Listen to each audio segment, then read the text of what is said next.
The other day, because of fatigue and carelessness, I wiped out on my bicycle. It's a pretty bad wipeout. Nothing broken, but got some scrapes and bruises.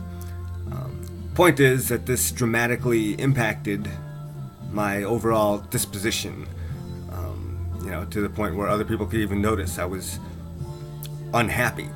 And it wasn't anything obviously conscious on my part. I wanted to be happy, but when you're in physical pain, inevitably it's going to impact you. It seems like an obvious truism, but it became even more apparent to me because of my meditation practice. I'd like to think that these pains and aches are not anything that should impact my mood, mind over matter, so to speak. But the reality is, as I've suggested previously, that you really can't separate the two. Mind and body are intimately tied together, and all you can do is, through a practice like meditation, come to grips with that. I was definitely grumpier, so to speak, over the last couple days because of these aches and pains. But my awareness of that allowed me to temper that grumpiness to some extent. Whereas in the past maybe I wouldn't have been as aware of how my physical condition was impacting me, and so I would react blindly to these pains. Also makes me think of my father, who is in his mid-70s now, feeling aches and pains, especially in his back and leg. I think it's related to sciatica, that his nerves are being pinched. But when these bouts flare up, he's clearly grumpier and less happy with the world. I mean, he's a kind of grumpy guy generally anyway. But the physical pain he experiences, and this goes for my mother as well, with her kind of minor arthritis when the weather is cold or it's damp.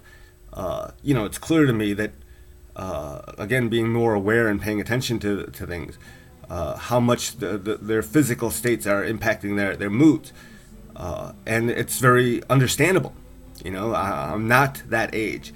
But even, like I said, with this experience of the bike ride and wiping out, it's very clear how much your physical state unconsciously is going to impact your overall mental state. And this made me start thinking about this famous legend of the four sights related to the life of the Buddha. As the story goes, he lived a very kind of sheltered, privileged life. But when he finally got out of the compound, so to speak, and saw the suffering in the world, that's what led him on his journey to seek a solution to that suffering. The word in Pali is dukkha. It's more than just suffering. It's kind of general discontent, unsatisfactoriness of life. But these four sights all relate to this. A old man, a sick person, a funeral or a corpse, and then finally a potential solution to all of this, which is a wandering ascetic, someone who has kind of renounced the pleasures of this world and lived the life of a recluse. But it's important to note that the Buddha eventually rejects that life of an ascetic. He tried it for 6 years. But after that period, he realized it didn't work.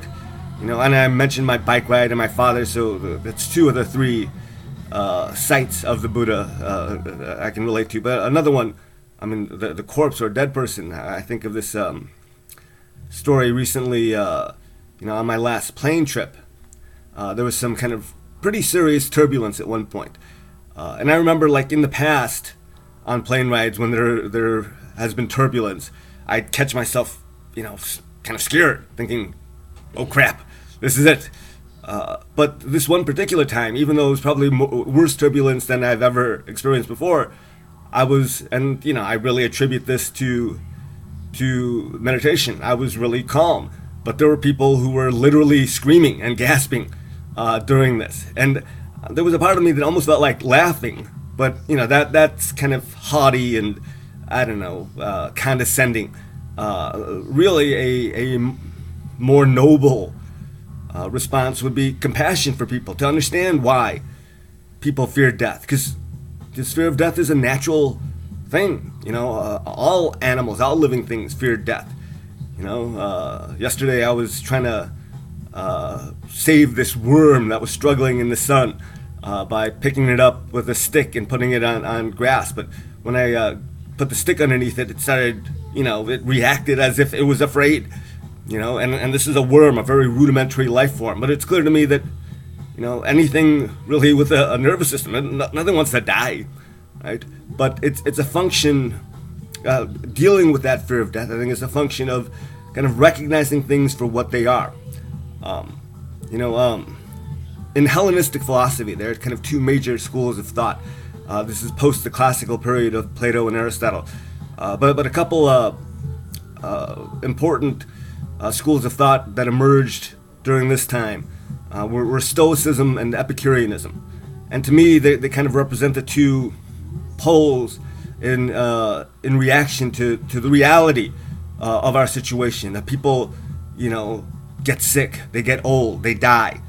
The Stoic pole, I think, is more tied to the initial attempt of the Buddha through asceticism to find a solution, to kind of see things for what they are, but in response, just kind of divorce yourself from the world.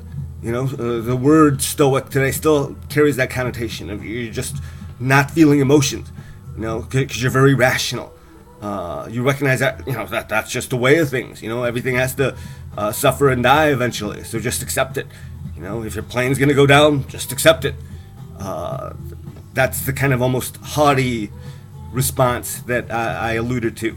At the other pole, I think it's just the kind of celebration of the things of this world, and saying, well, yeah, we're all going to die, and we all have to suffer, so why not enjoy the things that life has to offer? To me, though, a very poignant criticism of Epicureanism was given by Tolstoy in his short kind of autobiographical piece called A Confession. Well, Tolstoy basically says, Epicureanism is great for those who can, afford such a life, but the vast majority of the world can't. And so you have to be kind of morally insensitive to be a full Epicurean. And I think there's real truth in that. And I think what the Buddha found is that neither of these extremes is a satisfactory solution to the problem of suffering. So he offers what's famously been called the middle way. That it's not about just divorcing yourself from the world and being above it all. It's not about fully immersing yourself in it either. There was a little story that my virtual teacher Goenka gave, a version of the glass half full, glass half empty story. But the Buddhism offers a kind of third alternative, that you recognize the glass is half full, not empty, but at the same time you say, I'm going to really work really hard to fill that glass. That it's not about accepting things just stoically or just losing yourself in the pleasures of the moment, but seeing things for what they are and making them through discipline, through morality, through wisdom, and making them something that's beautiful and full and enriching and ennobling, to be compassionate about other people's suffering, to be aware of your own and not to distance yourself from it, but to accept it for what it is and then move forward.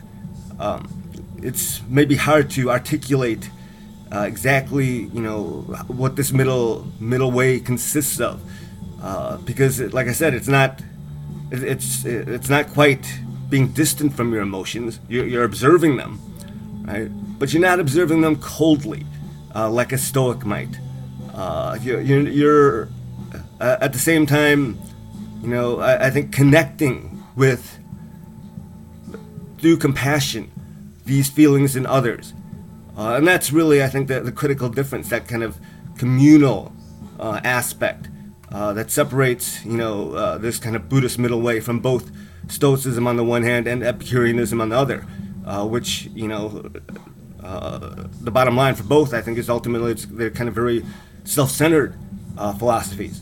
Whereas Buddhism, it's not, despite the reputation sometimes it gets with this kind of overemphasis on the ascetic pole that has developed historically in relation to Buddhism. There's something, that's lost in that historical development that the teachings of the original Buddha, I think, really capture. All right, I think that's it. Thanks. Bye.